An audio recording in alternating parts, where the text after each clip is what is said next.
All right, good evening, everyone. I call to order the August 13th, 2018 meeting of the Victoria City Council. First order of business is the Pledge of Allegiance. I pledge allegiance to the flag of the United States of America and to the republic for which it stands, one nation, under God, indivisible, with liberty and justice for all. Okay. Agenda, Doug, Council. Mayor, item number 11's got a calls for a closed meeting. Apparently we're being sued by Lake Town Investments. It's my understanding, I don't know any more than what's on the agenda. This isn't going to be a big lawsuit. My understanding it's under $30,000, the assessment. I'm not sure if we need a big legal strategy going forward. It's either going to be, fight it. We believe in the process that we properly assess this property, and we're just going to hold to it, or we're going to make some kind of a concession. Is there any real, absolute substance reasons why we have to close that session? We haven't had a closed session yet under Mayor Funk's term, and kind of like to keep it that way.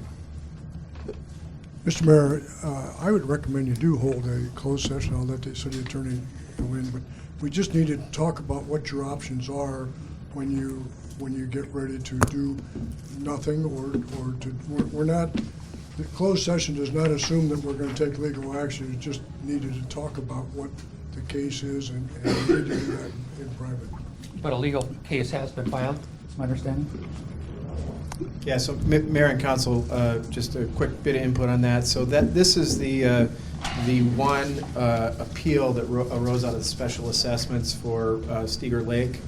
And I think you were made aware of that. Of course, the landowner had to make an appearance at your public hearing before you adopted those assessments, and he did do that, the representative for the business entity, and indicated that he opposed, the business entity opposed the assessments.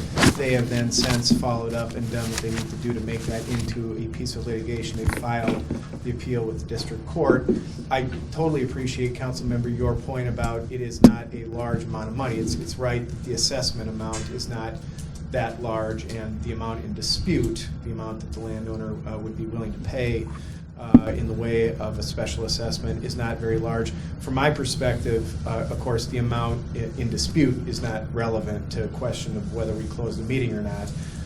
If there is legal advice to be given about pending litigation, I always let you know that you have the option of receiving that advice in closed session, but the right, the ability to close a meeting to receive attorney-client privileged information is your right, and so it's up to you whether you want to close the meeting or not. I will just say, to the extent you're going to decide right now whether you're going to do that, I brought an attorney-client privileged memo that I would distribute in a closed session and then collect back from you. And I wouldn't do that in an open session. I wouldn't hand out this because, of course, if I did it in an open session, everyone in the room is entitled to a copy of it. And so I wouldn't make that available. You would have access to it, of course. Any council member that wanted it would have access to it, but I wouldn't distribute it and read it to you tonight in an open session. The reason for that is just that it sets out where the parties are in terms of negotiating settlement. The parties, the landowner through his counsel and you through your counsel have had some discussions about settlement, and I think probably neither party has an interest in making those ongoing discussions public. So, Does it put the city at risk if we do this in an open session? Mayor and Council, does it put the city at risk? I mean, it puts the city at risk of attorney-client privileged info about the litigation being public. I don't know if you view it as a risk or not. So, but I mean that's the risk that we're talking about. All right. Well, this shouldn't take long. It will be a short closed session. I would think, yeah. Okay. Council, any comments? Does anybody want to do that? Closed session. If we're going to close session, I don't have any comments. Okay. I didn't hear a motion. It doesn't sound like with two saying closed session, it wouldn't pass. So the only other item, I would like to add an agenda item specifically related to the TIF for the grocery store site. so that we can briefly discuss that. Is there a second? We would add that as, what item would that be? Mr. Mayor, I was going to just bring that up under my report if you'd like. I can just report to you where we're at. And, what, So you're going to talk to that? yes, sir. All right, I'll withdraw the modification. So, anything else? Any other, hearing none? I move we adopt the agenda as is. Is there a second? Second. All in favor, please, because we don't have microphones, let's just raise hands tonight. All in favor of adopting the agenda, please raise your hand. It's unanimous. The motion carries. The agenda is adopted. The next item is open forum. I have one slip. Judy Black, I'm going to hand you the mic, so we're going to have to go back and forth.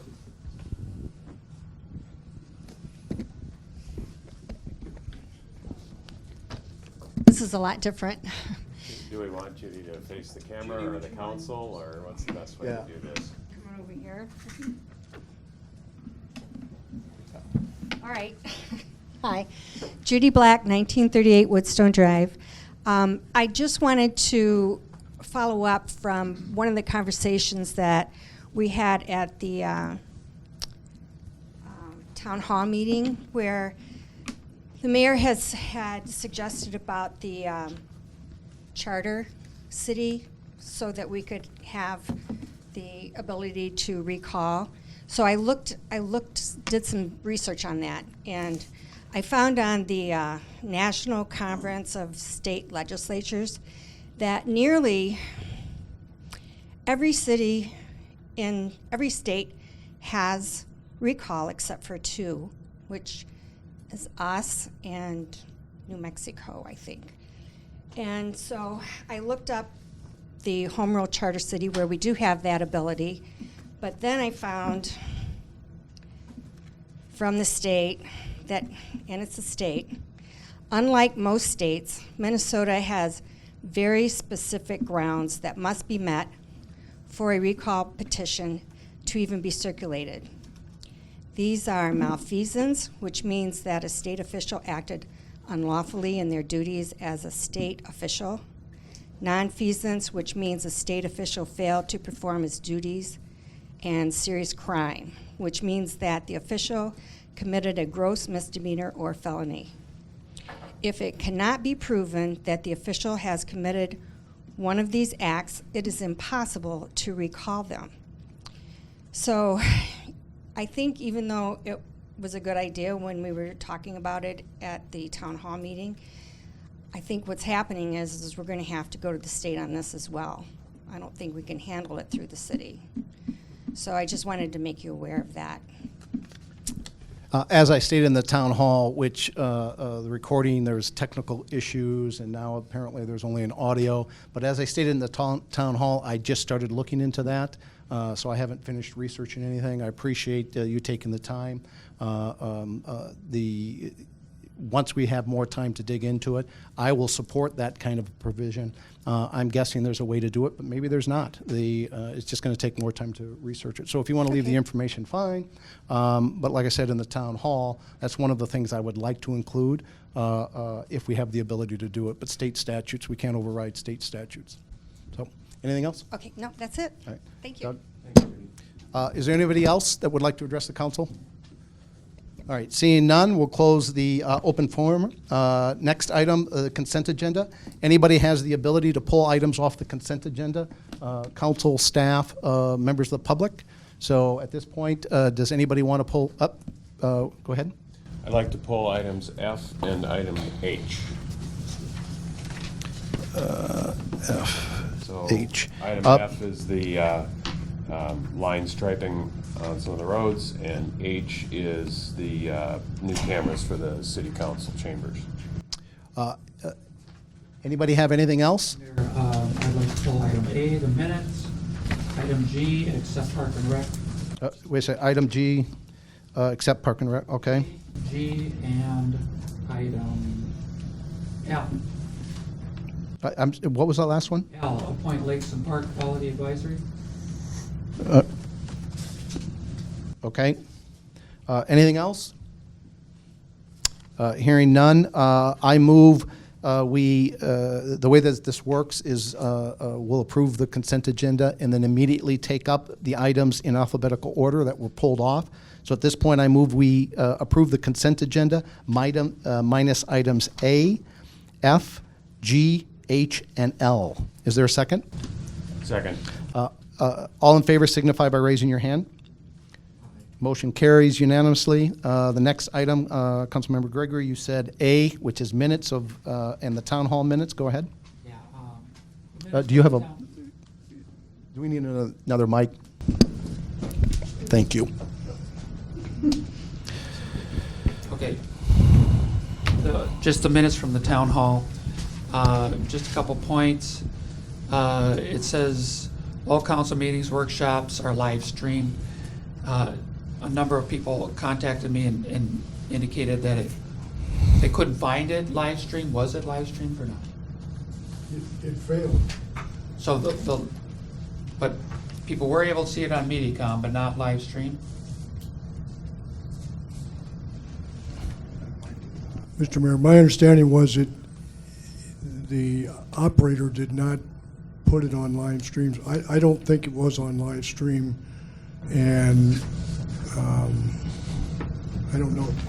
Hold on. That's the feedback that I received from other residents, was that you were able to view it on Channel 8 on MediaCom, but there was no live streaming available. I wasn't available to view it, but that's what I've been told. He was out of the, I agree with what he said, if he was there, but what, Okay, I'm just it curious. was operator error, and Okay, we but were trying to there was address no it. link online where people normally sign in to watch it. There was no link, which would have been put on there by It's staff. never put on Granicus, Right, and why wasn't it put on Granicus? operator error. So there's operator, did the operator put it on Granicus? He's supposed to push a button, my understanding, and it didn't happen. Okay, but there was never a link there either. My understanding is that through the city website, there was a place, but it was just showing the normal standard announcements that are rolling Okay. on that feed when there is no meeting in process.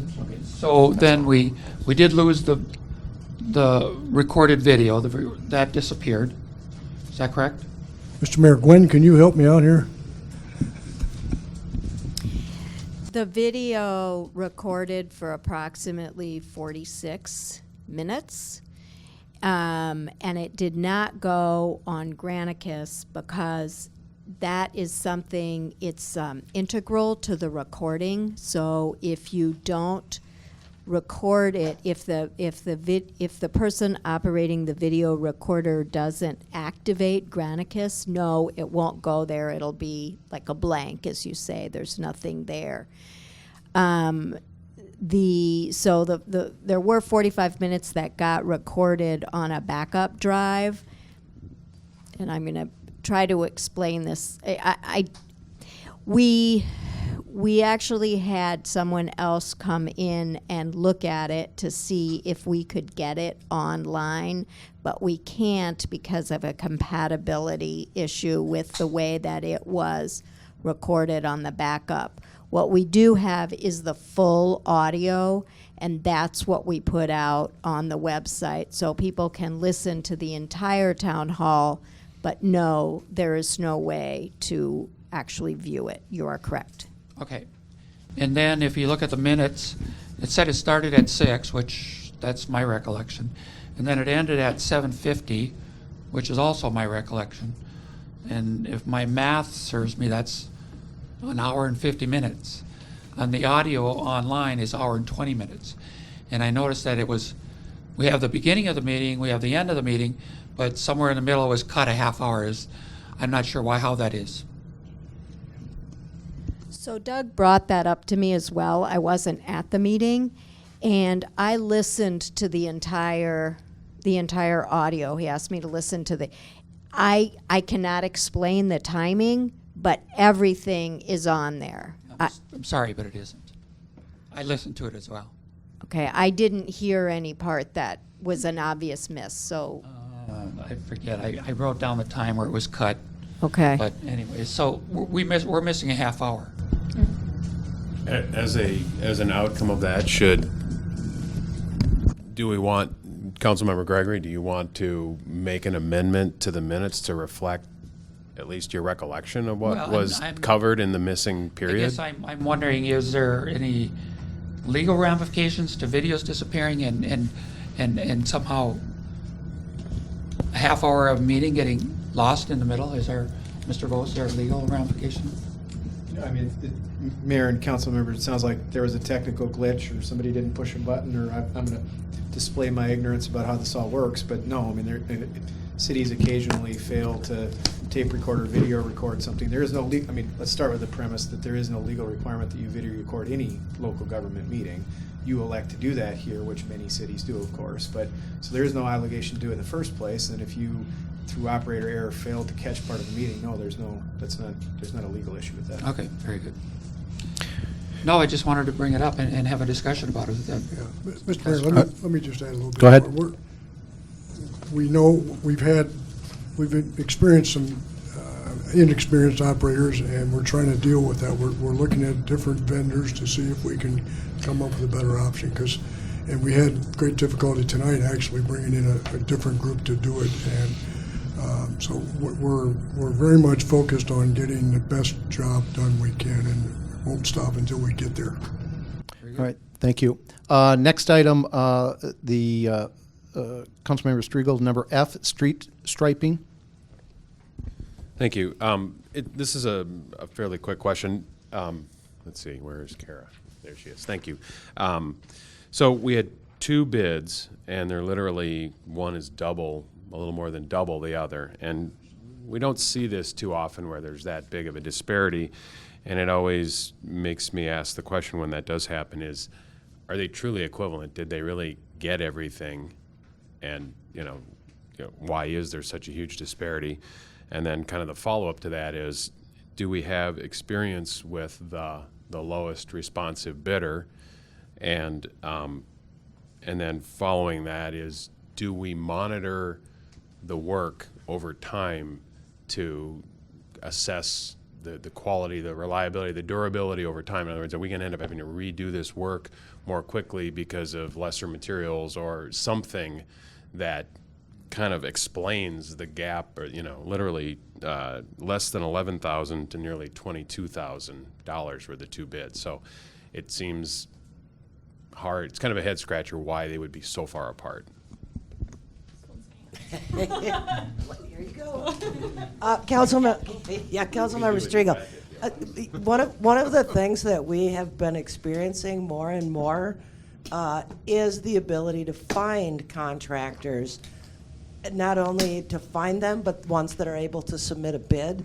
So a lot of times what people are doing, and when we ask them to submit a quote or a bid, is that they will jack the price up just to see if they can get it, because they're so busy with other things, but they'll throw in a dollar amount just to do it.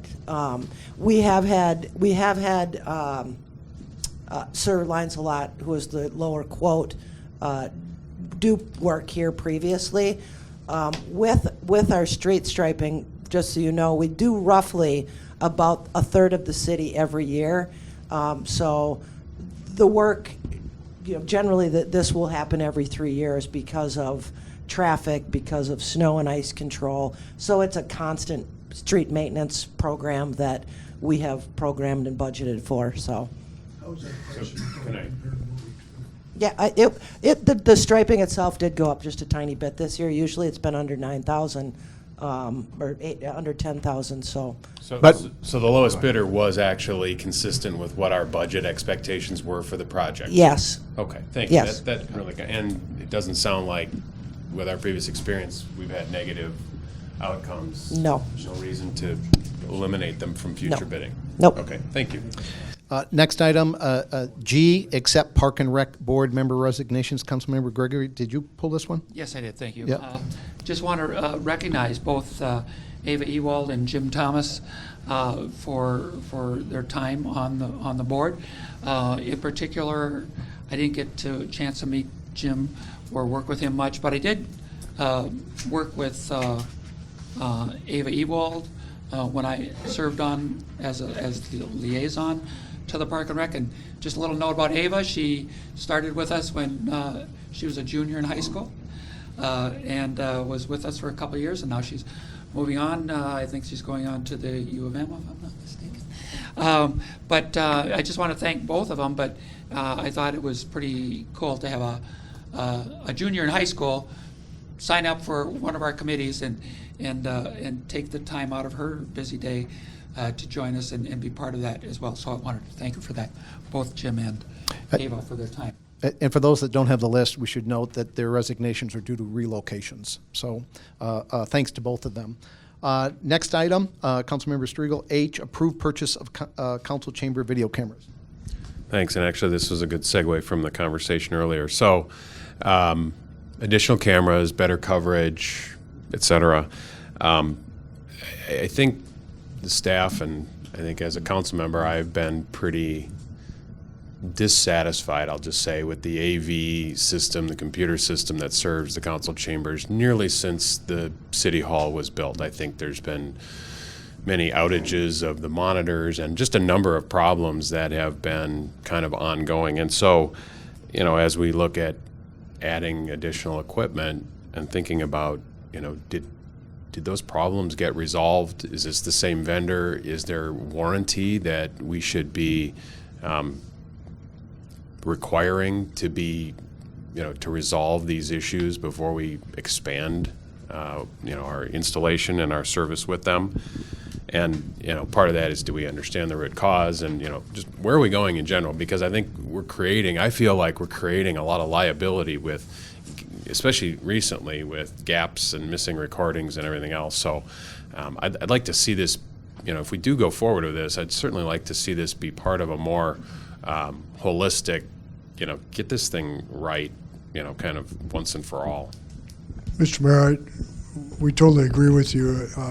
We think the addition of 2 cameras will give us so much better, because now we have one up and one back, and we can't always get the speaker as we want. So we think it's a good addition, but we're also looking at, as well as finding a new vendor, looking at somebody that would come in and look at our whole system. One of the groups that we're looking at is the city of Chaska. Has some city employees that do a couple of different cities. They do Carver and Carver County and Chaska, and they've offered to help us look at our whole system and see what we can do to improve it. So we're certainly looking at an approach that you're talking about. With that said, we probably need to go back and make motions on each of the individual items that we've already discussed. But while we're on this one, I'll make a motion to approve Tierney proposal for 2 additional cameras and related equipment for the council chambers in the amount of $16,299.09. Second. All in favor signify by raising your hand. Motion carries. That's H is approved. I'd like to cover the last one, L, and then we'll go back and approve all of those at once. The last one, Councilmember Gregory, I believe this was yours, appoint Lakes and Water Quality Advisory Committee member? Yes, Mr. Nolan Barron is volunteered to join the Lakes Committee.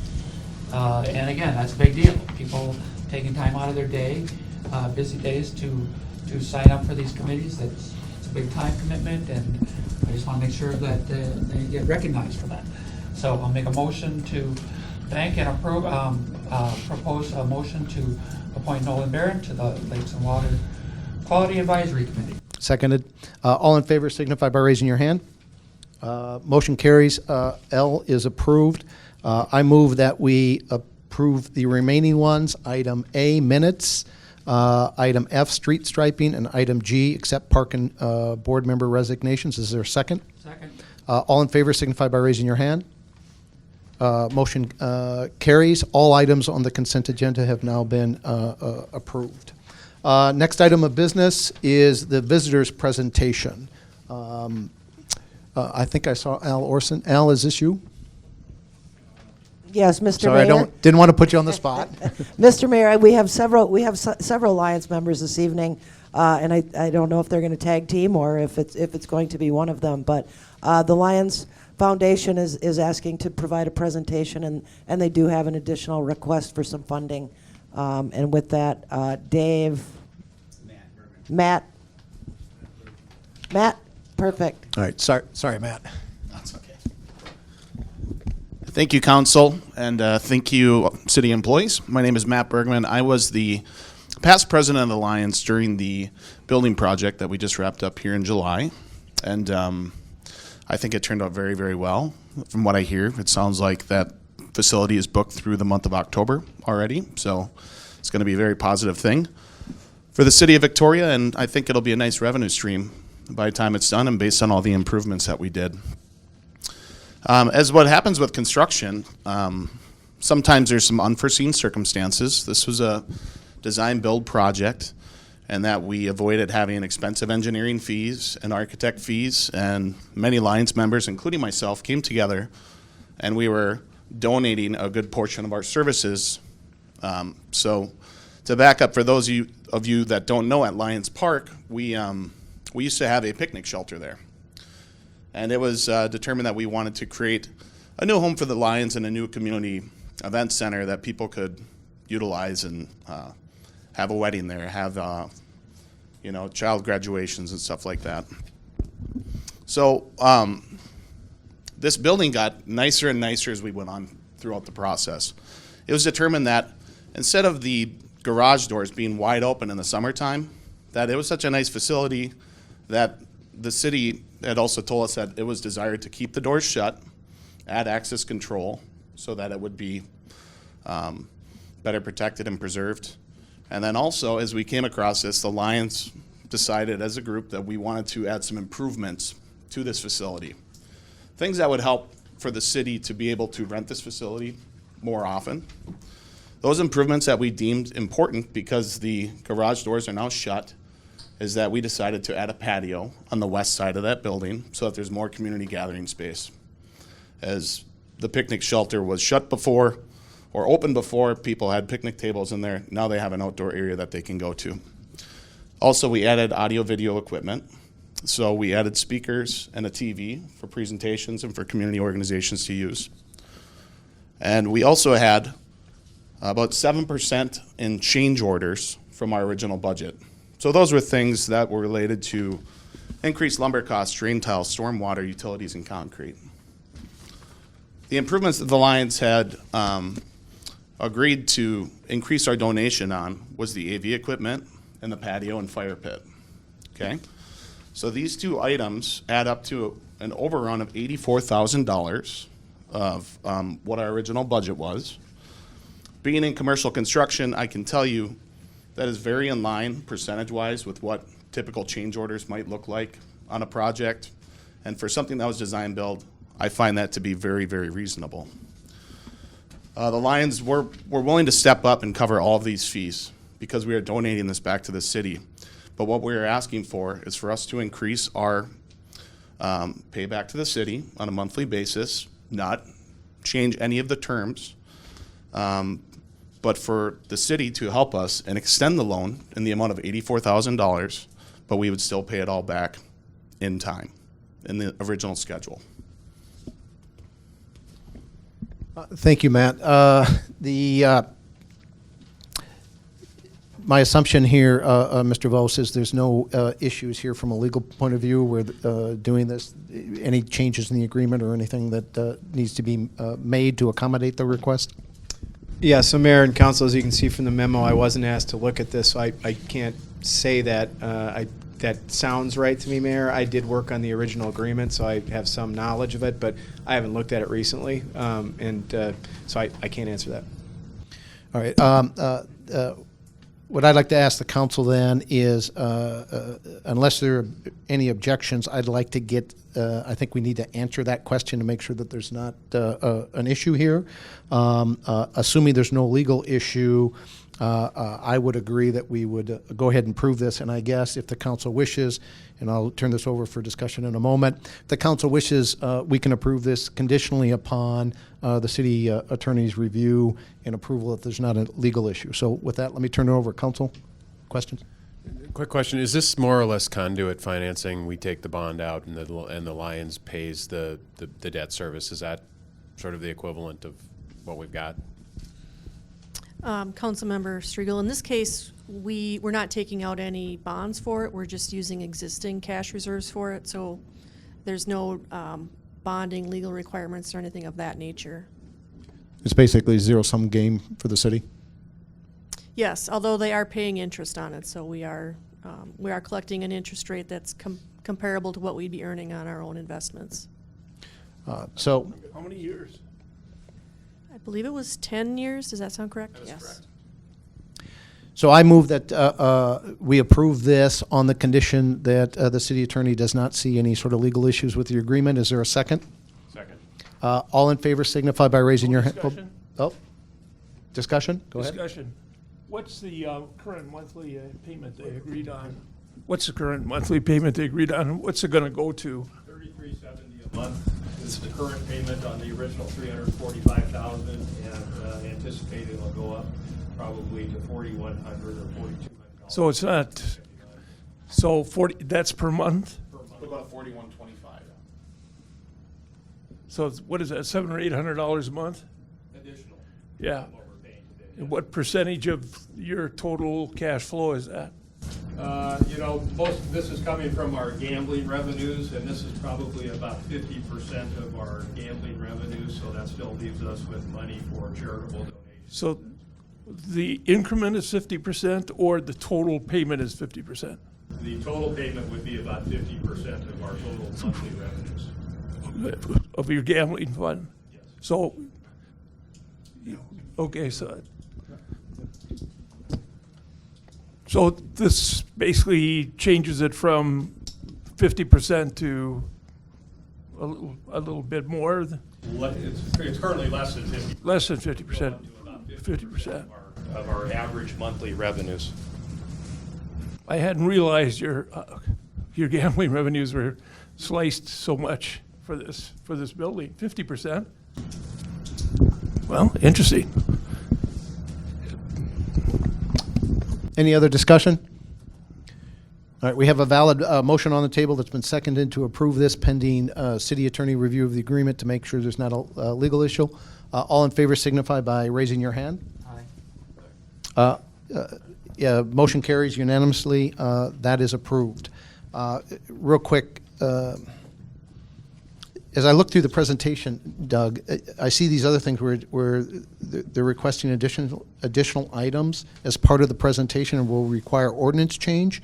I'm somewhat confused. That wasn't on the agenda. Is that something for later? Mr. Mayor, yes, that's a later agenda item. I just Got it. wanted to get it to you before the meeting. Nope, got it. Okay, thank you. I appreciate that. Okay, next item, public hearing. Temporary noise permit. Mr. Reader? Mr. Mayor, we do have an application for a temporary noise license at 8395 Gallery Parkway. You need to open the hearing and see if there's anybody that has any comments about it. Okay, at this point, I'm going to open the public hearing for a temporary noise permit for Mike Goyne, 8395 Gallery Parkway, for Saturday, August 25th, 2018, until 10 p.m. Does anybody want to address the council? Going once? Twice? Okay, at this point, I move we close the public hearing. Is there a second? Second. All in favor signify by raising your hand. Motion carries unanimously. Public hearing is now closed. I move that we approve the temporary noise permit for Mike Goyne at 8395 Gallery Parkway for Saturday, August 25th, 2018, until 10 p.m. Is there a second? Second. All in favor signify by raising your hand. Motion carries. That item is approved. Next item, new business. Awarding sale of GO Improvement Bonds, Series 2018A. Kelly. Yes, thank you, Mayor. As you know, the city went out to issue bonds for two of our projects. One was our 2018 street reclaims, which was throughout the city, and then also for the Steger Lake Lane Phase 2 improvements. So we did receive the results this morning. They were favorable. I did pass out a revised resolution. It's this document here. What it reflects is a new principal amount of $2,110,000. That's a reduction of $50,000 because the bonds were bid with a premium. So the revised resolution has the reduced par amount of the bonds and then also shows the different interest rates and the revised terms for the principal repayment. So we've got that in front of you. I also passed out, it's got the green on the top is the final summary of the bond pricing if you wanted to dig into all the details. And then later, I will also go over the results of the city's credit rating from Standard & Poor's. So, but first, I'm going to turn it over to Rusty Fifield. He's from Northland Securities, and he's going to go over the results of the bond sale. If you don't mind, if you'd come up here and face the camera, please, or that's fine. Sure. Sure. Mayor and Council, Rusty Fifield. Tammy Ondahl would love to be here, but as talented as she is, she can't be in two places at once. You received 3 bids today. The low bid was submitted by Robert Baird and a not quite a cast of thousands, but a syndicate of 24 other firms with a true interest cost of 2.91%. We were projecting 3.17%. A very favorable bid. I know Kelly's going to talk about your bond rating, but congratulations. That's no mean feat. And I'd be happy to answer any questions. It's pretty straightforward. Thank you. Counsel? Just a question. Did you, what interest rate did you say? The 291. true interest cost is 2.91%. I'm looking at a recap that says 2.77. Well, there's a bunch of different interest rates. Okay. Is it? You'll want to look at the true interest cost. It's got the initials TIC. I see. The 2.77 is the. That's the bond yield for arbitrage purposes. Unfortunately, there are a lot of interest calculations that go into something like this. We use the true interest cost for comparing the bids. Okay. I would have thought it would have been on the recap then.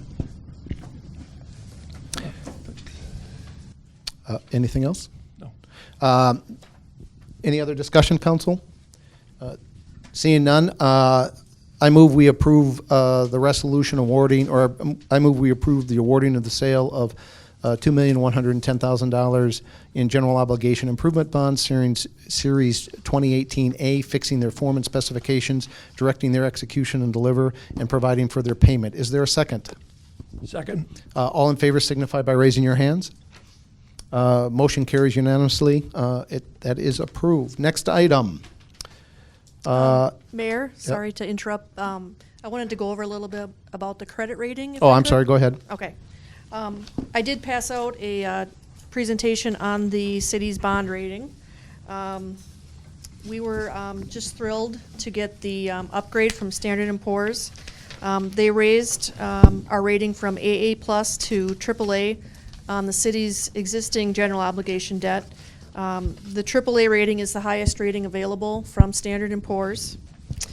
They also raised the rating from AA to AA+ on the city's EDA lease revenue and limited tax bonds. Those are the bonds that the city issued for City Hall. And then at the same time, they assigned a AAA rating to the bond issue that you just approved.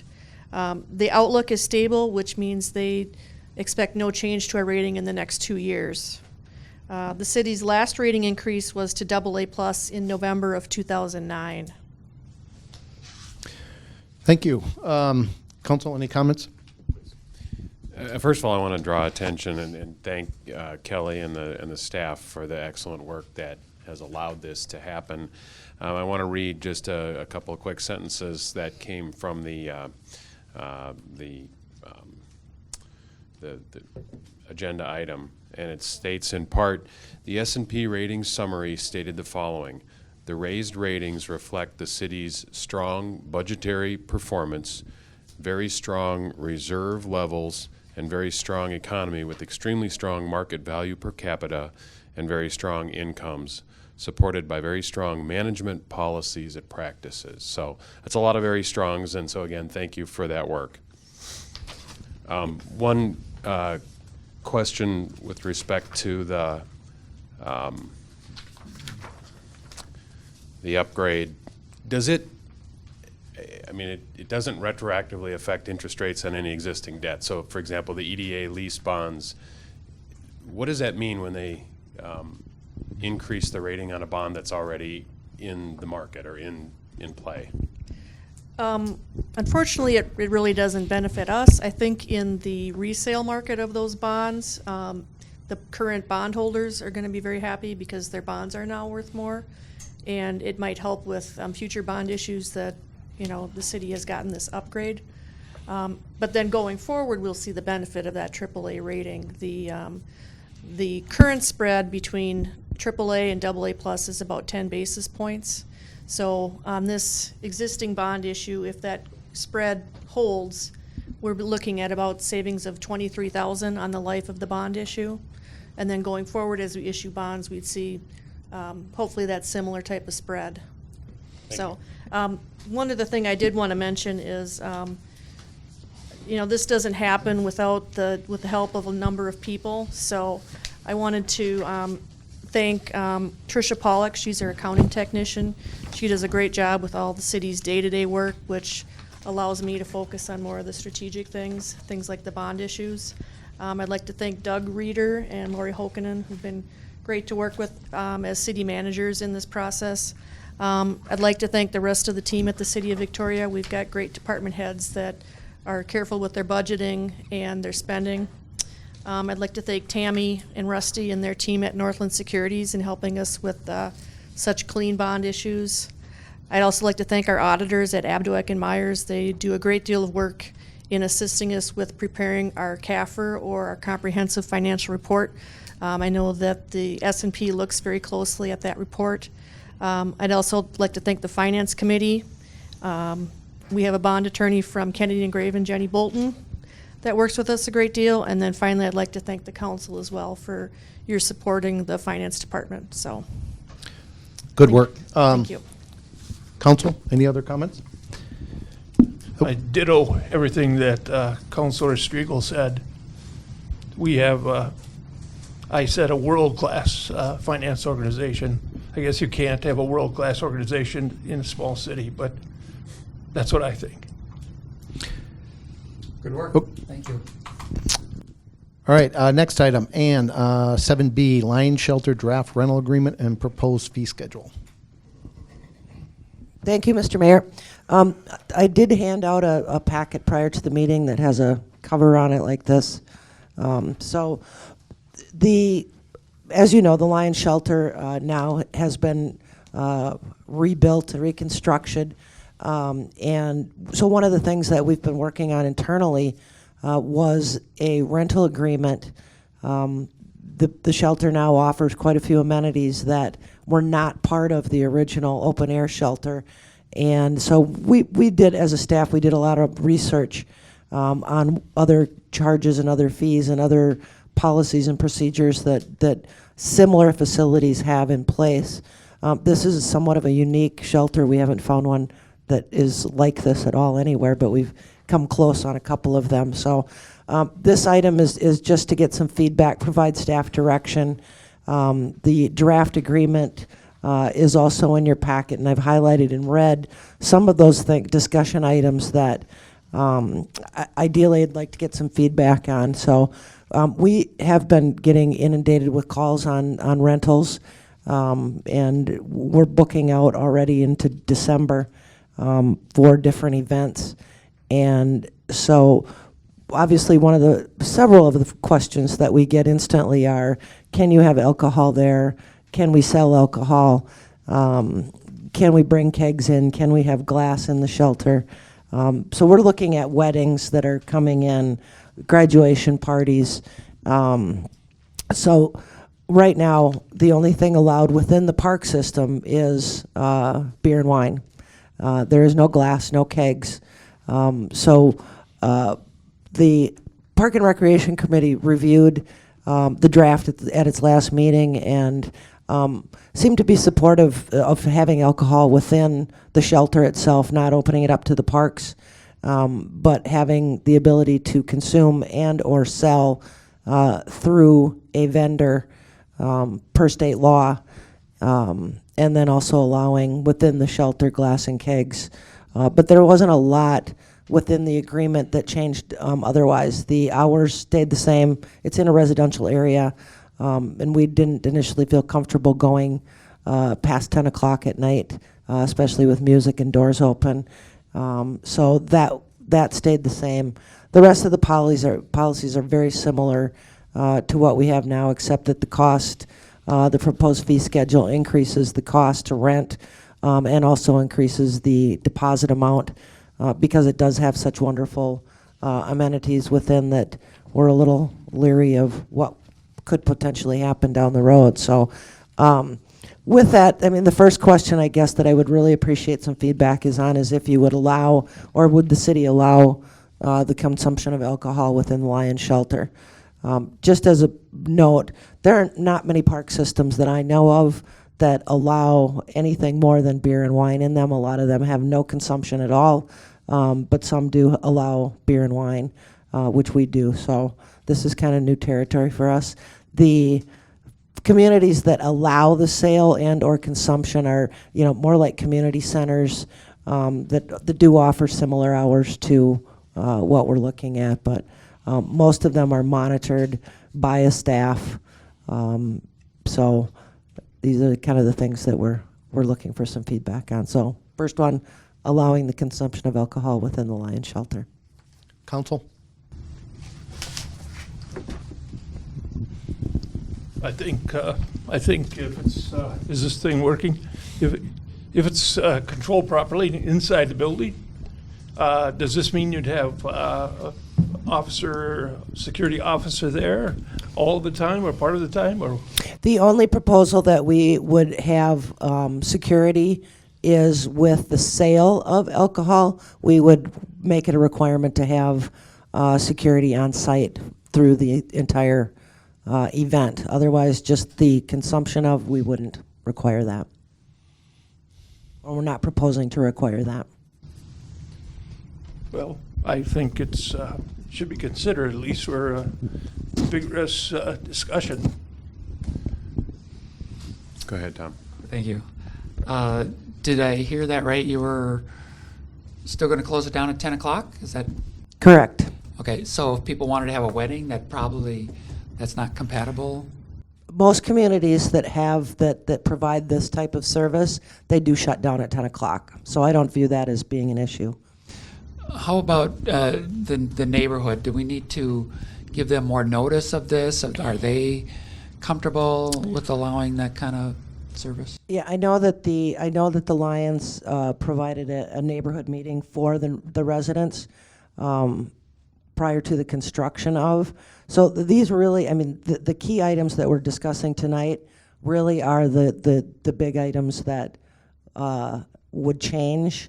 Otherwise, I don't see it been impacting the neighborhood drastically. One of the things that we're looking at for notification is if we have large events that we provide notification out to the neighborhood via, we're trying to get people to sign up for a news flash, events upcoming, so we could notify those people moving forward with large events.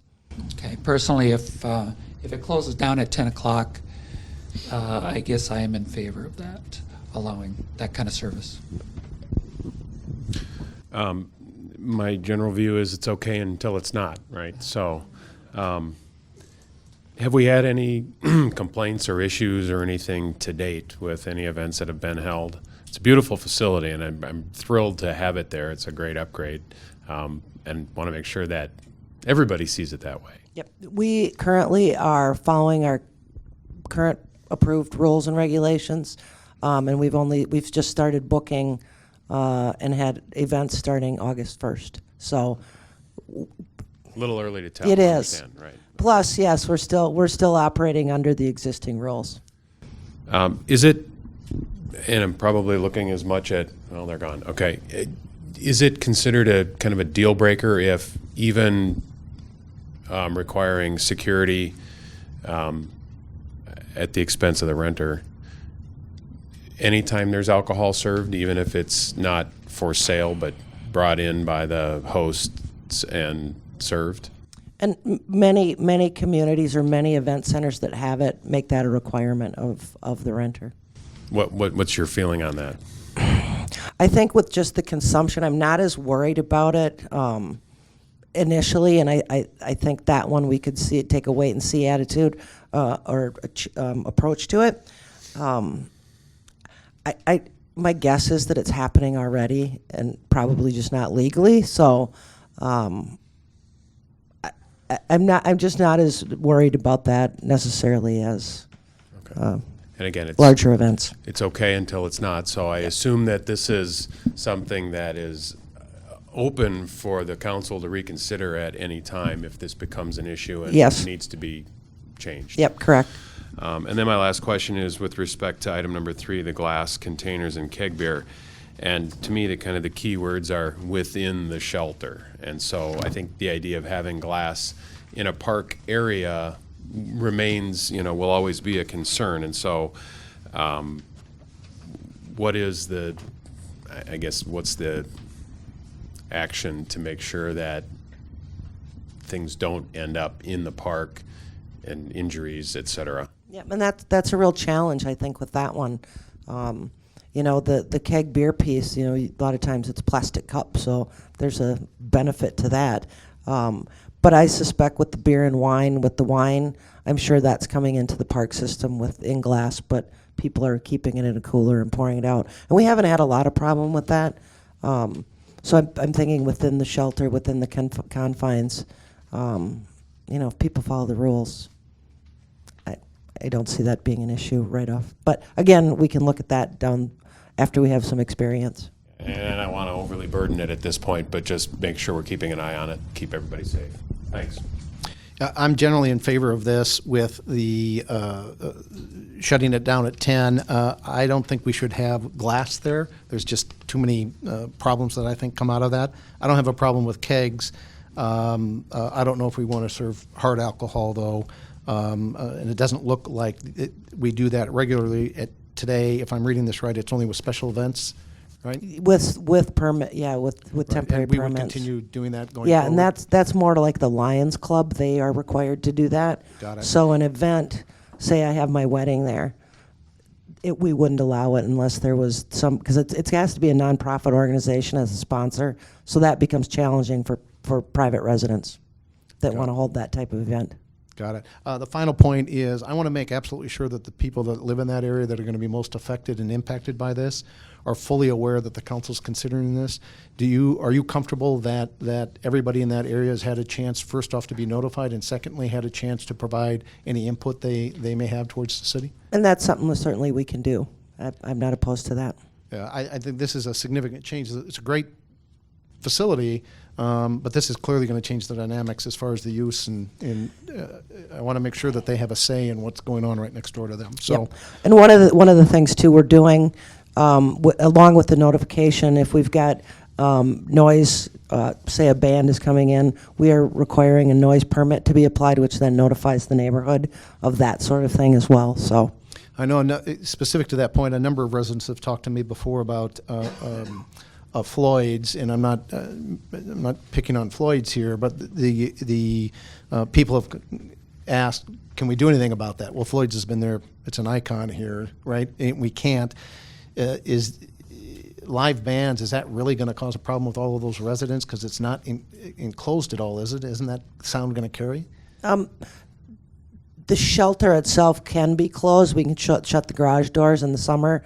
That would be a little troubling, I'm sure, when it's 90 degrees out. But we do have included in with the noise volume within the permit itself or in the Okay. agreement. So, All right. and any complaints that are received allow the sheriff to shut down. Okay. And to Councilman Striegel's point, if this becomes a problem, the council can revisit and Yes, change absolutely. things. Yep. Okay, so we're not limited.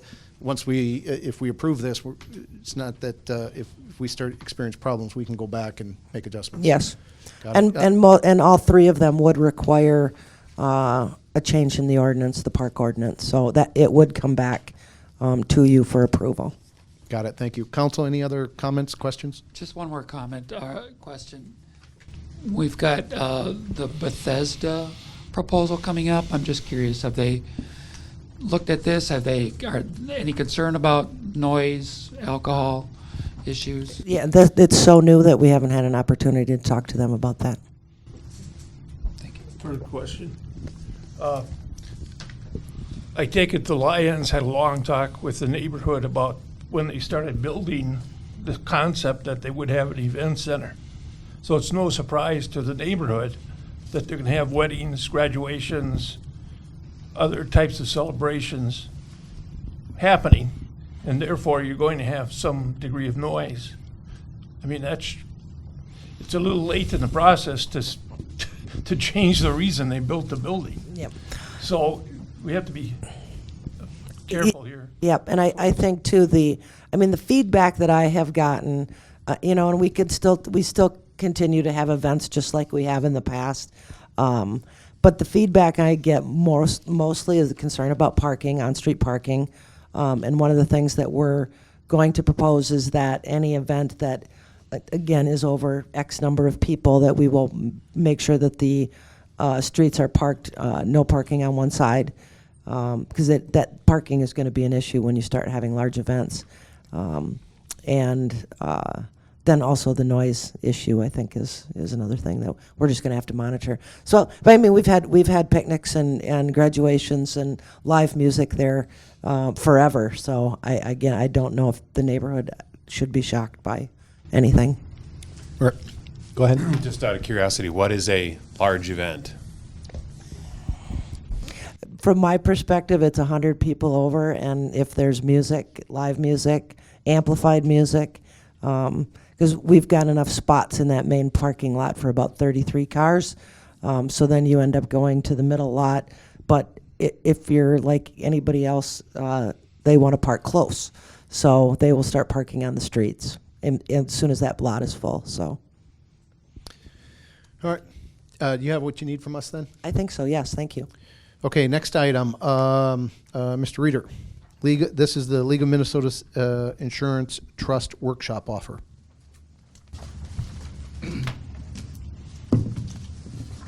Mr. Mayor, we've received a letter signed by Daniel Greenswig. He was the administrator of the League of Minnesota Cities Insurance Trust. That is the insurance company that insures almost every city in Minnesota, set up by the League of Cities years ago because cities were having a difficult time getting insurance that they could afford. So let me just paraphrase some of the comments that he makes in this lengthy letter. First of all, he says, after reviewing council meetings, reading reports in the media, and noting the loss of staff, the LMCIT has concerns about the council members' continued difficulty in working with each other. He goes on to say, I do believe that concerns among the LMCT staff have risen to the level where we need to make you aware of them before our board has any formal discussions about the matter. He goes on to say, as we consider that we will typically evaluate the ways in which the city council makes decisions, the relationships among the council members, the ways in which council members and staff work together, the relationships between city council, city officials, and the public at large, and the ways in which a city interacts with other government entities. He also talks about how council members and staff work together can also become an issue. At the most basic level, conflict between elected officials and staff can lead to expensive and difficult litigation. We had hoped that the Minnesota Supreme Court open meeting law decision, regardless of the outcome, would have let the council move forward in a more productive manner. Unfortunately, it seems significant obstacles remain. Council members still seem unable to work with each other. The roles of staff and elected officials continue to be blurred, and the council meetings are contentious. Besides noting this concern, we would like to offer the City of Victoria assistance in developing strategies to work collaboratively.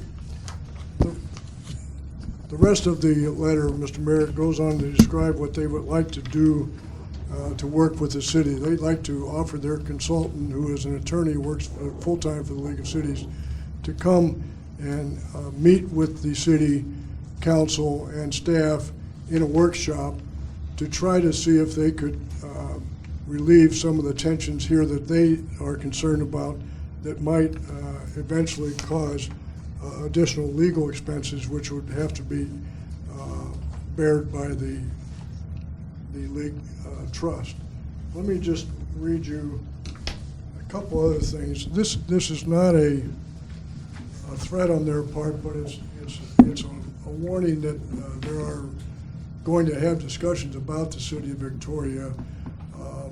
They have sanctioned in the past, since 1980, 4 or 5 cities because of similar type problems. For example, Maplewood in 2007, they raised their premiums. In 2008, they raised their deductible to $200,000.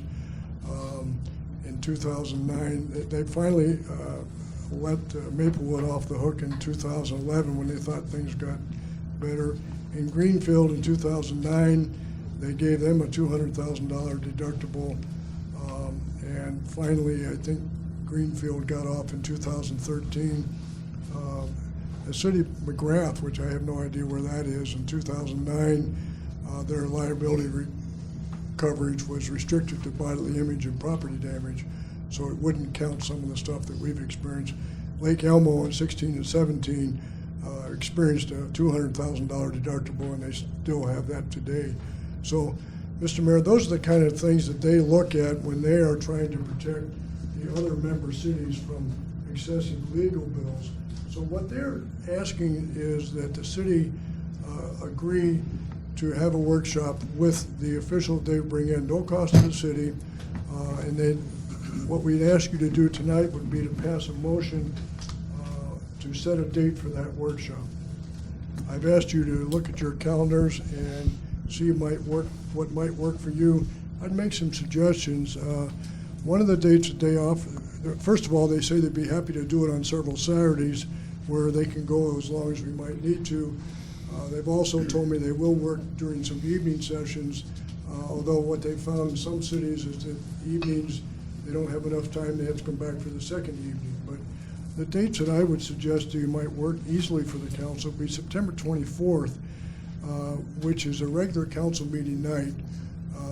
I talked with staff, and I think we could hold the regular part of the council meeting down to maybe a half hour, and then allow the league to start, say at 7 or 7:30, and go for 2 or 3 hours with their presentation.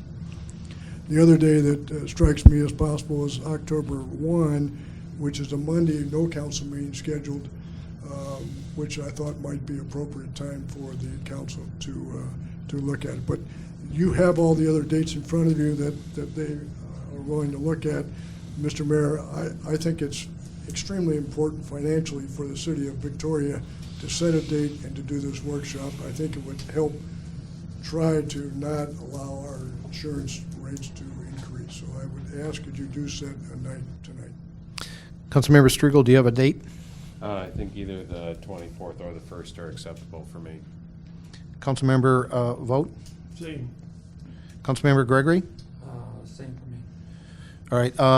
I move that we minimize the items for the council meeting for September 24th.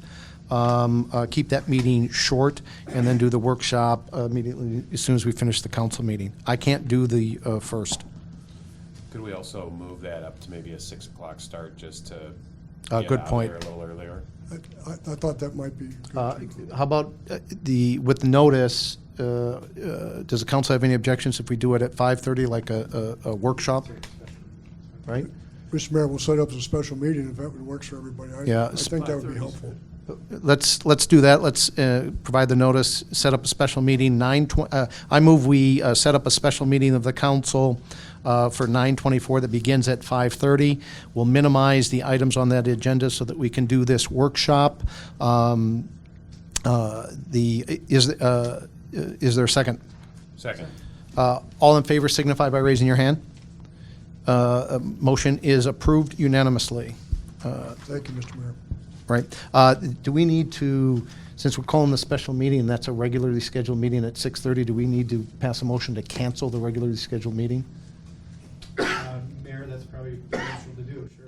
All right. I move that we cancel the regularly scheduled council meeting for September 24th that was normally begins at 6:30 in the evening and replace it with the already approved special meeting. Is there a second? Second.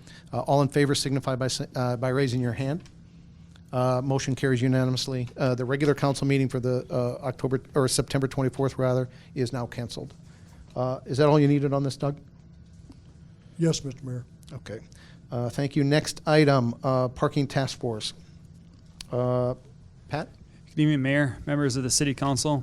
Back on May 29th of this year, the City Council approved the idea of establishing a downtown parking task force with a balance of business owners and residents serving on the task force. At your meeting last month, July 23rd, the City Council approved the establishment of a 10-member parking task force committee. The committee membership would be 2 council members, 2 planning commission members, 3 residents, and 3 business owners. Staff advertised the creation of the downtown parking task force on the city's website, Facebook, and Twitter, and we've also reached out to the local businesses. We had 4 council members stating interest on serving on the task force. The planning commission appointed 2 committee members to serve on the task force. There's 4 local business owners that wanted to serve on the task force. And then lastly, there's 7 residents that indicated interest in serving on the task force. The city received 2 proposals for consultants to help with the task force. One of them is from Huizen and Kogler. The other one was Mark Kulstus of Terramark. Both the proposals were of similar cost. Staff is recommending Huizen and Kogler because of their background with downtown parking studies, their understanding of the issues in Victoria, and also the depth of their support staff. In order to keep the costs down and provide valuable information for the task force, staff is proposing to perform several parking counts that will be studied by the task force. The parking counts most likely will be performed at 10, noon, and 6 on Tuesdays and Thursdays. Huizen and Kogler will be performing one of the parking counts on a Saturday just to make sure that we don't miss anything. The Carver County CDA has planning grants available that possibly could cover half the cost of the consultant's fees for the parking study. Staff plans on drafting a resolution for your next city council meeting that would approve staff applying for these grants. Staff recommends that the city council review the residents and business owners who have volunteered to be on the task force, appoint a 10-member task force, hiring Huizen and Kogler to support the task force with a fee not to exceed $11,980. With that, I'll take any questions. Council? I see you said 7 citizens signed up. The list you gave out has 9 names on it. 9 is correct. Okay, so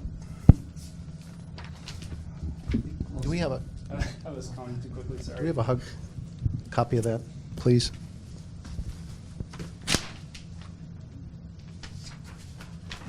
Thank you. The council comments?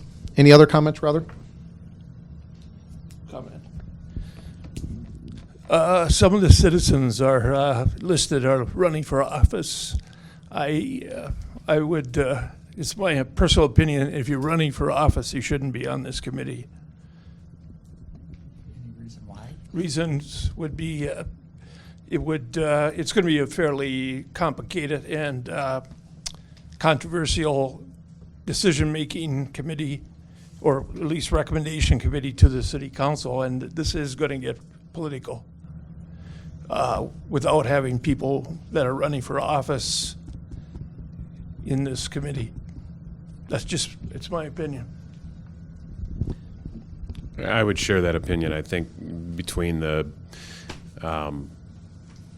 just the effort of campaigning and how that would potentially impede participation, but also as a part of that, you'd be expected to take a position, and I think it's sort of inappropriate to have those two lines cross.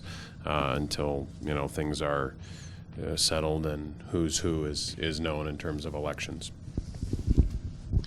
No, I find those comments interesting, considering that we've got council members that are going to be on here and they vote on the issue. So I'm not sure where the issue is, but fine.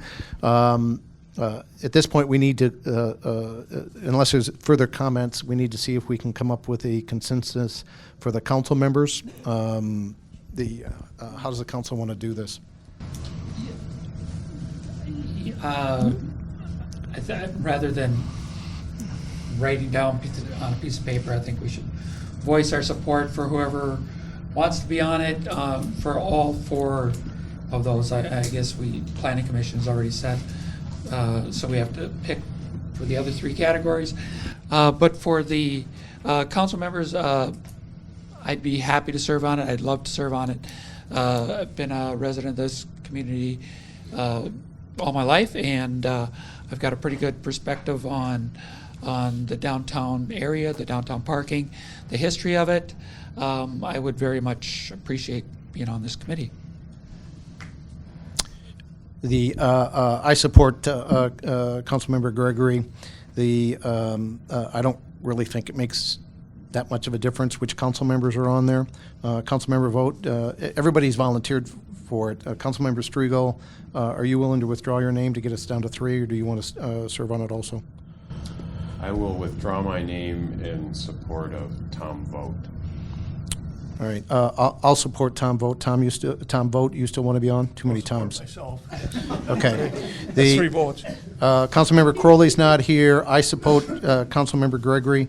That's 2. Councilmember Vogt, Councilmember Striegel. Will one of you support Councilmember I'll Gregory? support Councilmember Gregory. Okay, it sounds like then we have 3 for Councilmember Vogt. Councilmember Gregory, I move that those 2 council members be the representatives from the city council on the task force. Is there a second? Second. All in favor signify by raising your hand. Okay, we've got that. There's 2 planning commission members. That's obviously those 2 will be on it. There's 3 business owners. There's 4 people listed. The first 2 are both tenants of Terry Hartman's building. I think that's right. Is that correct? Mr. Reader, do you know? Brandon Wallace School, huh? I do not know. Does anybody else know? Both of those businesses are in the Clock Tower building. Okay, so they're tenants of Terry Hartman's properties, or Hartman Communities, I think. I'm not sure what the legal name is. Is there a relevance to that? Well, we're picking 3, and I'm just wondering whether or not, if we've got 2 that are tenants, we pick one of them and then the other 2 to get down to 3. I think that makes Any sense. thoughts? We've got Jerry Hartman from Hartman Communities, Tom Wortman, owner of the Victoria Borough. Which is the entertainment center, for those that don't know that name. Correct. And personally, Brandon Wallace from School of the Wise. Other than just he knows a lot of people, and he's been there for a number of years, I believe, since the Clock Tower opened. So I would support those 3 individuals. All right. I could support those 3 also. Councilmember Striegel? Yes. All right. Support those 3. Based on that, there's a consensus. So I move that Brandon Wallace, Tom Wortman, and Jerry Hartman are the 3 business owners. Is there a second? Second. All in favor signify by saying aye. Raising your hand. I apologize. Both. That motion passes. Residents, 3 residents. Councilmember Vogt, do you want to go first here? Do we want to just take a vote on each name and see if we get 3 votes? That's fine. Tim Amundson, please raise your hand if you would support Tim Amundson, former council member that knows the city well. Could I speak to Yep. that a little bit? Tim Amundsen's been on the council for 12 years. 10 years. Tim, 10 years? Yep. Okay, I stand corrected. Been a big leader as St. Victoria Church for decades. I believe he was on the council when we approved the shared parking ordinance. Tim's got a wealth of experience in this community and on the council. I think he's a no-brainer on this council, on this committee. So I also support Tim Amundson. Is there a third? No. No. Okay. I'll support him. All right. This is going to be a difficult process, and I know Tim, and I could support him. Okay. Next name on this list is Rick Stuckey. He used to be the manager of the Fresh Seasons. Can I have a show of hands for the council members who would support Rick? Okay, well, there's 4, so. Paul Herpela, he's announced that he's running for council. Can I have a show of hands of who would support him? There's 2. Sharon Eklund, she used to be, I think, on the Victoria for a Lifetime. Is that correct? That's my understanding. Can I have a show of hands of who would support Sharon Eklund? Oh, there's 4. 2, 3, 4. Mark Schneider, he spoke a number of times at the council meeting. Can I have a show of hands of who would support Mark Schneider? Mark has been at many, many meetings. All right, I see What's 2. going on, he's got a history. Next name is Joe Doherty. I know him well. Can I have a show of hands who would support Joe Doherty? I just remember reading his. That's 2. finance, so. Vince Baudette, anybody that's been around the city knows Vince Baudette. Right now, he is the candidate, the Republican endorsed candidate for 47B. I'm not sure if he's going to have the time to do this because of those demands, but I guess tomorrow morning we'll find out. If he wins the primary, we'll remove him. So I don't think he'd have the time. So as much as I would support him, we should probably wait till after the primary. Can I see a show of hands for supporting Vince tonight? Okay, I still support him, but, all right, so there's 2. Claudio Gropetti, hopefully I pronounced that right. Did I get that right? Oh, there you go. Can I have a show of hands for who would support Claudio Gropetti? Yeah. Claudio, have you been involved with the city before? I've been involved, I live in Lake Ridge. I was part of the homeowners association there.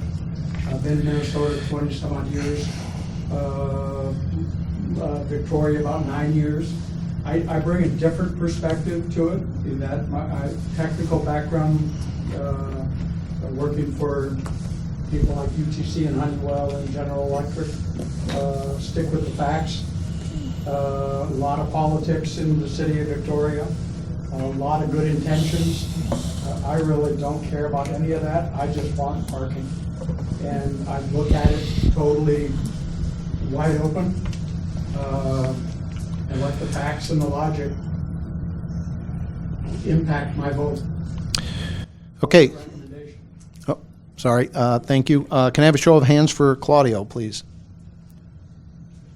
Okay, Catherine Paradise. What's go ahead. she been involved in? Do I know her? She's a salon owner. Say that again? She owns Salon? a salon. Oh, is she the one in the Main Street building? This is Victoria. Parking, they have parking issues. Yeah. Right. Well, if she's a business owner, I think we should stick with residents. All right, but her name's on the list as a citizen. She must live in Victoria, too. Who would support? Excuse me, Mayor, I accidentally put her name twice. Once down as a business owner, which you've already voted on, and then second time as a resident. So I think you have already voted on her for a business owner. Oh, got it. All right, so we'll cross that off. So that, based on the tally, there's 3 for Tim Omnison, 4 for Rick Stuckey, and 4 for Sharon Eklund. And everybody else has 2 or less. Therefore, I move that we appoint Tim Omnison, Rick Stuckey, and Sharon Eklund as the resident members of the Parking Task Force. Is there a second? Second. All in favor signify by raising your hand. Motion carries unanimously. Okay, Doug, was that all you needed for this? Oh, we need the Yes. motion. Yeah, we need the motion. So, unless. The contract you did. Right, I'm going to take care of that now. Unless there's, council, any discussion, I move that we, oh, I'm sorry, where is it? Which one is it here? I move that we hire Hoisington Kogler Group, HKGI, to lead the parking study with a budget not to exceed $11,980. Is there a second? Second. All in favor signify by raising your hand. Motion passes unanimously. Pat, is that all you needed? Thanks. Yep. Okay, I think that's all of those items. If you could give this back to Doug, please. Unfinished business. Next item, report to the city manager. Doug? Mr. Mayor, I had said earlier that I have a report on the borough. I had communicated with the council earlier that we were going to come to the council with an agreement whereby Mr. Wortman would not have to pay the full city water and sewer connection charge until after he had received the tax increment payment that we would be making him when he starts operation. He has since decided that he did not need us to waive that payment at this time, and that's why the agreement is not on the agenda. So there is no, he's going to come in to get his building permit, I understand, tomorrow, and we will start doing the inspection process for his building. So there's no need to waive anything. But what I will report to you is that he is in an agreement with the city for TIF financing, and that agreement said that he would get that money as long as he was operating a grocery store.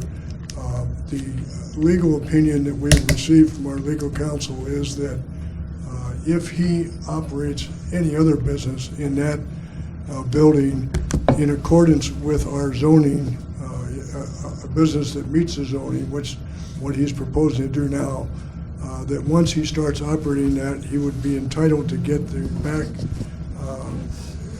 TIF payment that we have not been giving him since he's been closed. He would get that with no interest, which is a considerable loss to him, but he would not get the interest, but he would get the payment, and we will be paying him an amount, it's about $91,000 when he starts operating his business, which he tells us now is going to be sometime in September.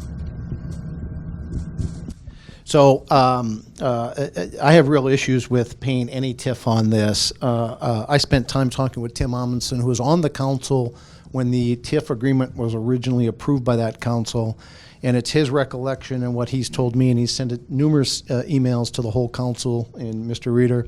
But what he has told me, his recollection is that TIF was dependent and tied on the grocery store and housing in the Creamery building. The Creamery building is now going to be a restaurant. There's no housing. There was never a TIF paid for that. Further, this came up when Lori Holkonen was still the city manager, and I had a brief conversation with her, and she specifically told me Kennedy and Graven had looked at this. Any TIF payments were specifically tied to operating a grocery store in line with what Tim Amundsen told me, and therefore the city was not obligated to pay this. I don't know what the total value of the TIF is over the length of the TIF, but I just heard $91,000. I imagine there's another $100,000, $200,000 over the life of the TIF. I have no idea if that's the right number. I just know the TIF goes for a period of time. So I'm struck by the fact that we now have Kennedy and Graven, based on your email, saying, oh no, we have to pay this for any use. But Tim Amundsen, who was on the council when it was approved, and Lori Holkonen specifically told me the exact opposite. So I don't know who's right, but I believe it's in the citizens' best interest, and therefore I move that we hire outside counsel that's a TIF expert to review this and provide an independent opinion as to whether or not the city is obligated to pay for that TIF. Is there a second on that motion? I'll second it. Okay, council, discussion. Mayor, if I can comment. So, as council knows, Jenny Bolton, who's a colleague of mine, is your TIF counsel, your finance counsel that works with Kelly and your finance folks, so I don't want to step on her toes or speak out of school. And I didn't anticipate, Mayor, this was an issue. I didn't know that this was an issue, so I didn't talk to her about this issue before the meeting. I know that she has looked at, first of all, we don't need to rely on recollections about the TIF arrangement. It's a written contract. Our office worked on that contract when it was originally drafted. Jenny, has looked at the contract in relation to this latest request, and I understand she's advised you. I don't want to get in the middle of what advice she's given you about that. So she's looked at the agreement and has talked to Doug about it. The part I object to, Mayor, that I don't think is quite right in the facts is when the issue first arose, when the grocery store was not going to operate. Again, it was Jenny Bolton, not me, that was looking at the contract and the rights. The question, though, is whether the business owner was entitled to continue TIF payments despite the closing of the grocery store or not, and our advice was that no, the city could suspend payments. That was the advice we gave. We never gave the advice that you just indicated, as far as I know, and I was happy to look into that, but that's not consistent with So to be clear, the issue came up specifically in the conversation with Lori Hoken and I that he's going to open up an entertainment center, and the TIF is tied to operation of a grocery store, not an entertainment center, and therefore her comments to me is the city attorney looked at this and the city is not obligated to pay this, but that Mr. Wortman, if we don't pay it, is threatening to sue us. Now that's what she told me. I have no idea who's right. What I'm saying is we have a duty to the residents. There's two different stories here, and I don't know what's right. I made the motion to specifically get to the bottom of this by somebody that's independent. Understand you guys were originally involved in this, and so I want truly an independent outside counsel to review this to determine the right answer, because I don't want the citizens, the taxpayers, to pay a TIF that they're not required to pay. One of the things also is there's this concept of a Scribner error. Now, I'm not saying that happened in this case, but a Scribner's error would be, I'll just give you an example. The council approves XYZ, and when the agreement is drafted, Z is left off by mistake. That's a Scribner's error. The intent was clearly to include Z, but Z was not included. I don't know if that's what happened in this case, but I think you have to go back to the original documents and how this was approved. And let's make sure before that we use taxpayer money and pay something, let's get an independent opinion to make sure that we resolve these differences here. Councilmember Gregory? Yeah, I don't see any issue with getting a second look at this. I mean, the grocery store is something that we all wanted. We were all looking forward to it. Unfortunately, it didn't survive. Based on my understanding and speaking with members that were on the council at the time, I think taxpayers have well in excess of $1.5 million tied up into that store. And one of the reasons we offered TIF was because we wanted a grocery store. Offering a TIF payment for an entertainment center isn't something that I don't believe would have passed at the time.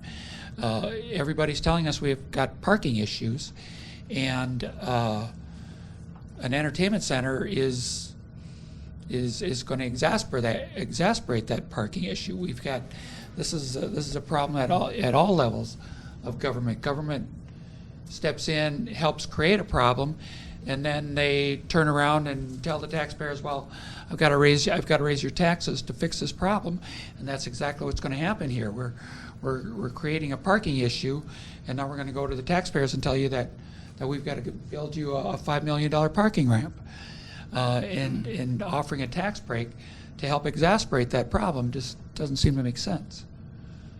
Mr. Mayor, I think I shared with you, and if I haven't, I can. We have an email from Lori Hockman which indicates that she has talked to the attorney in Graven's office, and that she informed Mr. Wortman that he would get his TIF if he started a new business in that building that was in accordance with our zoning ordinance. So I don't know when you talked to her. She wasn't really here when he proposed his borough.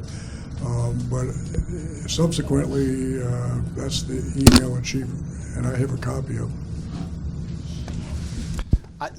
I haven't seen that email. I can't tell you what she did when. I'm just telling you what she told me, right? The other thing, if you look at this, I think that TIF was tied together with the creamery. It was one deal that was all put together, at least according to what Tim Amundsen understands.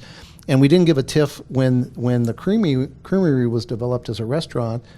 So why that use changed and that no TIF went with that? Maybe it's because it's tied to housing. I don't know. All I know is there's inconsistencies across this, and I think that we owe it to the taxpayers to make sure that we have an independent review of this and confirm it. And if an independent review says the city's obligated to pay, I don't have a problem with that. But given what I've heard, what a former council member told me, the documents I looked at, I'm not an attorney, but I do believe that we owe the residents of the city an independent review with outside counsel that wasn't involved in the original agreement to make absolutely certain before we pay this. Do we know how much the total TIF is going to be over the? I do not. Kelly might know, but I. Yes, the agreement was for $400,000 plus interest. So we're talking, is that what's left that hasn't been used, or? No, that was the original amount. The amount we've paid so far has just been accrued interest, so we haven't started to touch the principal repayment yet. So what are we really talking about? Is it $300,000? What's the amount that? $400,000. So there's $400,000 left to be paid. Yes. Okay, that's a significant amount of money. I don't want to pay that money if the city's not obligated. It, to me, is absolutely worth it to get an independent outside counsel review before we go and just arbitrarily say, okay, especially given the conversations, what the former council member told me. And I don't know what to say about Ms. Hokanen other than the fact, as I know what she told me. And this happened obviously before she left. This was probably a year ago, short or close to a year ago. I don't know what the disconnect is, but I want to be sure before we pay $400,000 that the city is absolutely obligated to do that. So I have no interest in basing any decisions on memory and hearsay of people who aren't here or who are not involved in the decisions that we've been elected to make. As the attorney for the city has noted, we don't have to. We have documents. And so if we want further backup to that, we can certainly have the city staff review the minutes, the tapes from those meetings and see if there's any, Scrivener error, if I said that correctly. And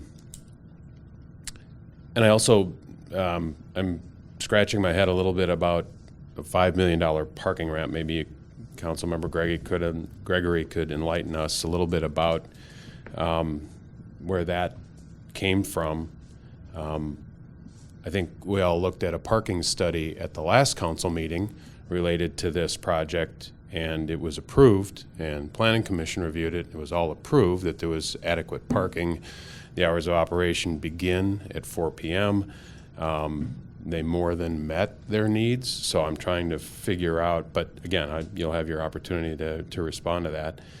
And I think we don't want to also forget that it's also taxpayer money to pay an outside counsel to go review the documents again. So if we need to get to that point, then that may be a prudent thing to do, but I don't think we're there today. I think we have a trail of documentation.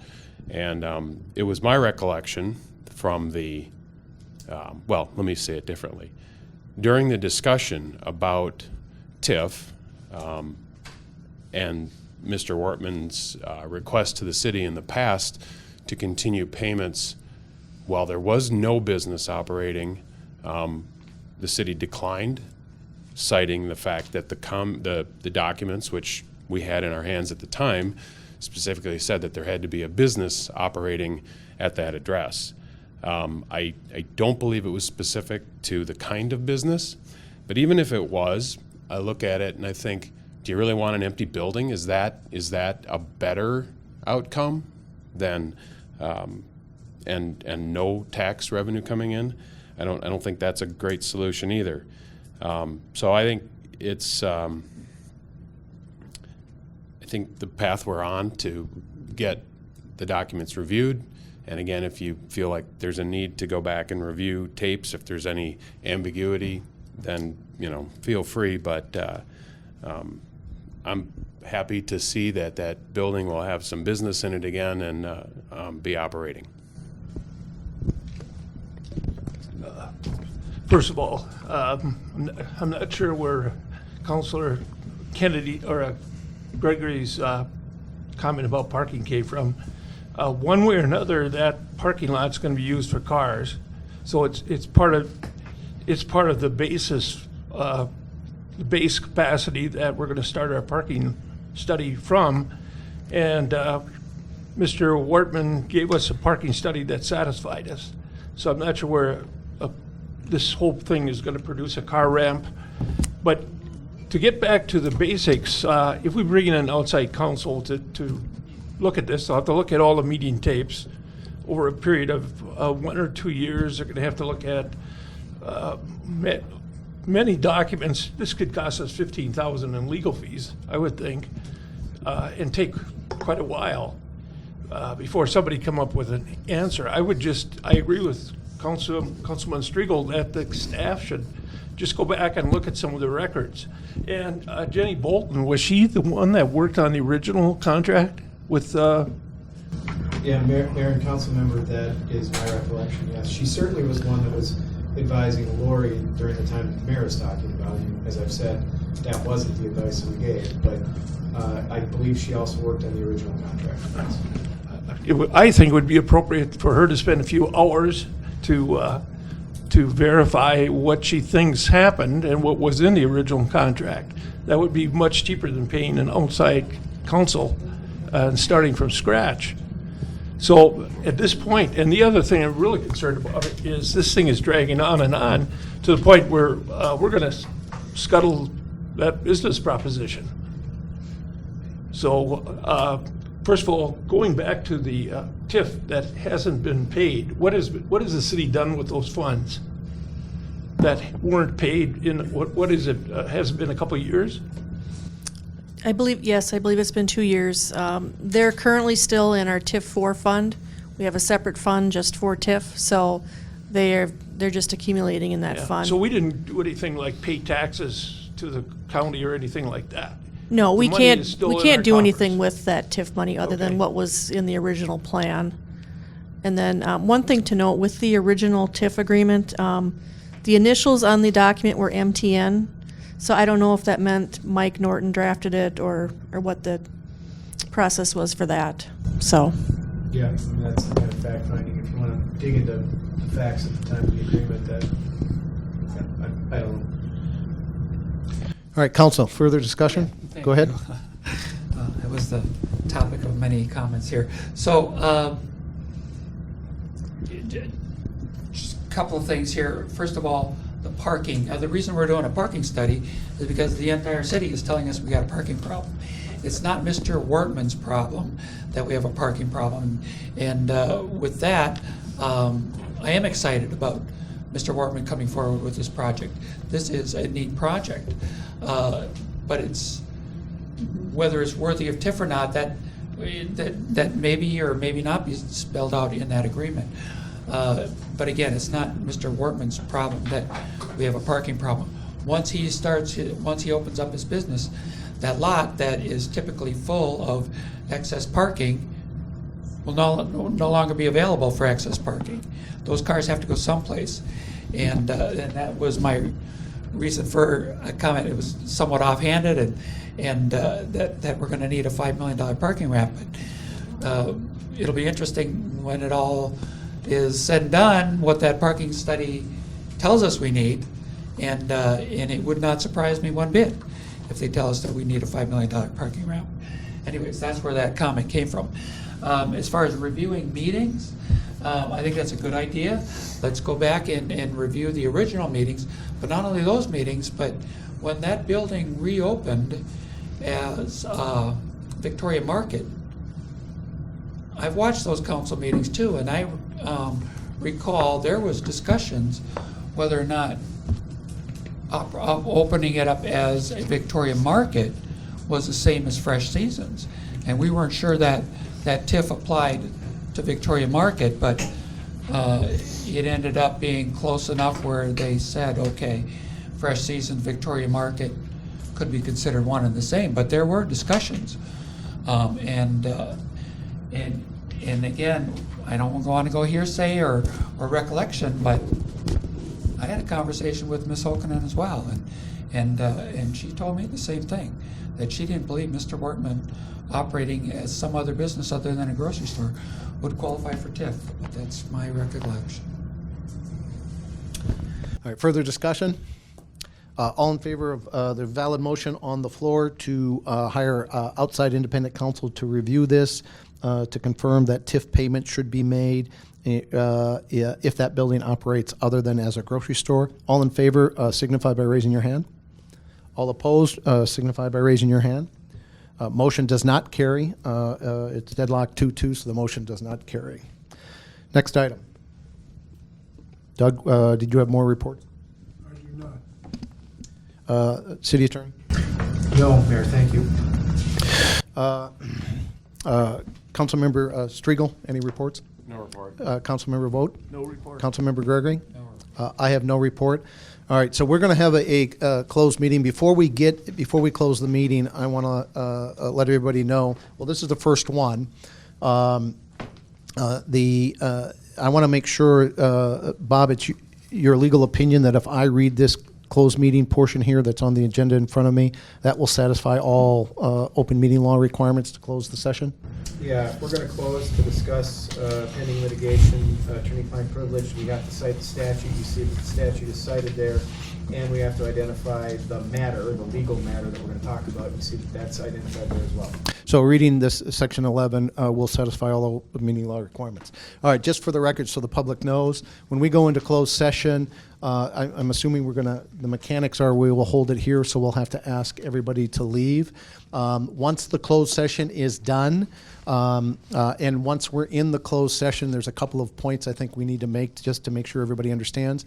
First off, we will discuss nothing else other than the litigation. Attorney-client is not required to be recorded, correct? All right, so there will be no recording in accordance with the open meeting law. When that session is done, we will adjourn the closed session and then immediately adjourn the open session, because technically the closed session is it's embedded in the open session. So, but there will be no further discussion when we close this closed session. It's just the mechanics we have to go through. So at this point, Bob, is there anything to add, or do I have all of that correct? All right, thank you. At this point, I move the City Council of the City of Victoria close a portion of its regular meeting on August 13th, 2018 to hold a closed session with the city attorneys. The purpose for closing the meeting is to have an attorney-client privilege discussion pursuant to Minnesota statutes section 13D.05, subdivision 3, open para B, closed parent, regarding the Laketown Investments LLC, a Minnesota limited liability company, versus the City of Victoria, Minnesota municipality litigation manner. The council will discuss the status of the litigation and settlement proposals. Is there a second? Second. I second it. There's it's second valid motion on the table. Discussion, go ahead. My wife is using the restroom. I don't want any council member attacking her simply because she's still in the building. Time to finish up. Okay, so we'll go into closed session once everybody's had a chance to vacate the premises. So we need to vote on this. We have a valid motion to go to closed session. Per what I read, all in favor signify by raising your hand. Yes? No? 3, all opposed? You opposed? I oppose. All right, motion carries 3-1. We're going to go into closed session. At this point, I would ask everybody to please exit the facility. Okay, the City Council just completed its closed session. We adjourned that. We are now back into open session to close the regular meeting. As part of that, the City Attorney is going to comply with the open meeting law, provide the appropriate summary for the public of what occurred in the closed session. Bob? Sure. Mayor and Council, we had a closed session to discuss the pending litigation involving Laketown Investments LLC and their property at 1570 Commercial Avenue. That's property that's abutting and benefited by the Steger Lake Lane improvements. We talked about that pending litigation. We talked about the status of where the litigation is and where it's going. And we talked about settlement discussions, and you provided me direction on the matter moving forward.